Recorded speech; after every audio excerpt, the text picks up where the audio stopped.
दशहरा, जिसे विजयदशमी भी कहा जाता है, भारत का एक प्रमुख त्योहार है जो बुराई पर अच्छाई की विजय का प्रतीक है। यह त्योहार हमें रामायण और महिषासुर मर्दिनी की दो शक्तिशाली कथाओं की याद दिलाता है, जो हमें सिखाता है कि सत्य और धर्म के मार्ग पर चलने वाला व्यक्ति अंततः विजय होता है। दोस्तों, आइए आज हम आपको दशहरे की पूरी कहानी बताते हैं। दोस्तों, अगर आपने अभी तक हमारा चैनल मिस्टर मुखिया सब्सक्राइब नहीं किया है तो कृपया सब्सक्राइब कर।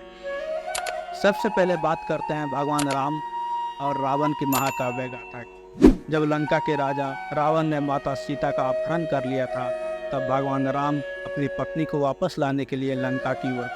रावण बेहद शक्तिशाली था, उसे कई वरदान प्राप्त थे और उसे हराना आसान नहीं था। युद्ध से पहले भगवान राम ने माता दुर्गा की उपासना का संकल्प लिया। उन्होंने 9 दिनों तक दुर्गा की आराधना की, 108 नीले कमल अर्पित किए और उनसे विजय का आशीर्वाद मांगा। जब अंतिम कमल कम पड़ गया तो भगवान राम ने अपना एक नेत्र माता को अर्पित करने का निर्णय लिया। इस भक्ति से प्रसन्न होकर माँ दुर्गा प्रकट हुई और उन्हें विजय का आशीर्वाद दिया। 10वें दिन भगवान राम ने रावण का वध किया और सीता को मुक्त। यह दिन विजयदशमी के रूप में मनाया जाता है, जो बुराई पर अच्छाई की जीत का प्रतीक है। लेकिन दशहरे की कहानी यही समाप्त नहीं होती है दोस्तों। एक और कथा है जो दशहरे को विशेष बनाती है, महिषासुर मर्दिनी की कहानी। महिषासुर का जन्म असुर राजा रंभ और एक भैंसनी के संयोग से हुआ, जो आधा भैंस और आधा मनुष्य, जिसकी शक्ति असीमित थी। बचपन से ही उसकी क्रूरता और अहंकार ने उसे शक्तिशाली और विनाशकारी बना दिया था। महिषासुर ने कठिन तपस्या कर ब्रह्मा जी को प्रसन्न किया। जब ब्रह्मा जी ने उसे वरदान मांगने को कहा तो महिषासुर ने ऐसा वरदान मांगा जो उसे अजय बना कि कोई देवता, मानव या पशु उसे मार न सके। ब्रह्मा जी ने उसे यह वरदान दिया और तब से महिषासुर ने खुद को अजय समझकर तीनों लोकों में आतंक मचाना शुरू किया। महिषासुर ने देवताओं पर हमला किया, स्वर्ग पर कब्जा कर लिया और देवताओं को पराजित कर उन्हें स्वर्ग से बाहर धकेल दिया। देवता हारकर भगवान विष्णु और शिव और ब्रह्मा के पास मदद के लिए पहुंचे। जब देवता खुद को असहाय समझने लगे, तब सभी देवताओं ने अपनी अपनी शक्तियों का संयोग किया और एक अद्वितीय शक्ति का निर्माण किया।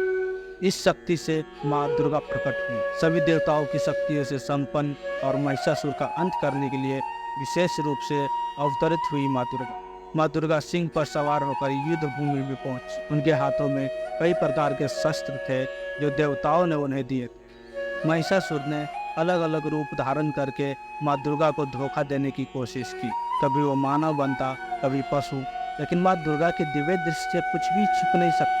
आखिरकार 10वें दिन महिषासुर ने अपने असली रूप भैंसे का रूप धारण किया। माँ दुर्गा ने अपने त्रिशूल से महिषासुर का वध कर दिया और तीनों लोगों को उसके आतंक से मुक्त। महिषासुर के वध के बाद माँ दुर्गा ने देवताओं को स्वर्ग लौटाया और तभी से यह दिन अच्छाई की बुराई पर जीत के रूप में मनाया जाता। इसी विजय को हम हर साल दशहरा और विजयदशमी भी कहते हैं। दोस्तों, दोनों कहानियों का मिलन दशहरे का महत्व समझाता है। एक ओर भगवान राम ने माता दुर्गा की कृपा से रावण का अंत किया और दूसरी ओर देवी दुर्गा ने महिषासुर को अपराजित किया।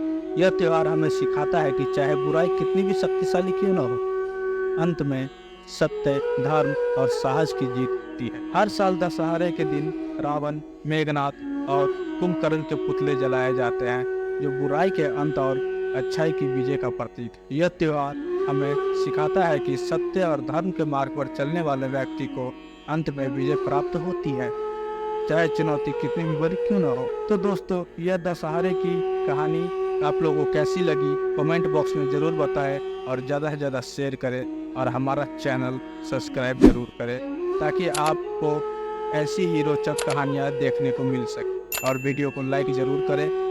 जय श्री राम दोस्तों, जय माता दी। बहुत बहुत धन्यवाद।